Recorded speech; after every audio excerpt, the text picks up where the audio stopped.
golaha isbeddeldoonka koonfur galbeed oo ay ku midaysan yihiin musharaxiin dhowr ah oo u tartamaysa xilka madaxtinimada koonfur galbeed ayaa maanta shir jaraa'id waxay ku qabteen magaalada Baydhabo oo xarun ku meel gaar u ah maamulka koonfur galbeed. golahan oo soo saaray qodobo dhowr ah waxay dowladda federaalka ee Soomaaliya ugu baaqeen inaysan hormuud u noqon dhibaatooyinka dhaca deegaanada koonfur galbeed Soomaaliya, faragelintana ay ka diiso doorashooyinka la filayo inay ka qabsoomaan magaalada Baydhabo. musharax Xasan Xaaji Ibraahim ayaana warmurtiyeedka u aqriyay saxaafadda. doorashada madaxweynaha koonfur galbeed musuqmaasuqid laaluushid codka oo la iibsanayo iyo dimuqraadiyadda oo la xanibay. koonfur galbeed Soomaaliya waxay bishan November 17keeda 2018 dooran doontaa madaxweynaha.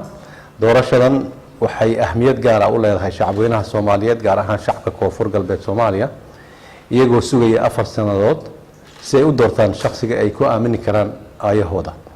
doorashadan oo ah tii ugu horeysay oo deegaanka ka dhacda, iyagoo fursad u helaya inay codkooda ku cabiraan rabitaankooda. labo, shacabka koonfur galbeed Soomaaliya si ay u gutaan waajibaadkooda dastuuriga ah una taabageliyaan dimuqraadiyadda si xorriyad ku jirto xalaal ah codkooda ugu dhiibtaan sanduuqa, waxaa ka hor istaagay dowladda federaalka Soomaaliya. intii ay caawin lahayd shacabka, ay ku dhiirigelin lahayd, ay si bareer ah u burburinaysaa dimuqraadiyadda Soomaaliya. waxay ku dhaqmaysaa fal kelitalisnimo ku jirto, caburinaysa shacabka, caburinaysa siyaasiyiinta, ku dhaqmaysa nin jeclaysi, iyo inay si bareer ah ugu qasbayso shacabka koonfur galbeed Soomaaliya inay doortaan musharaxa dowladda ay wadato.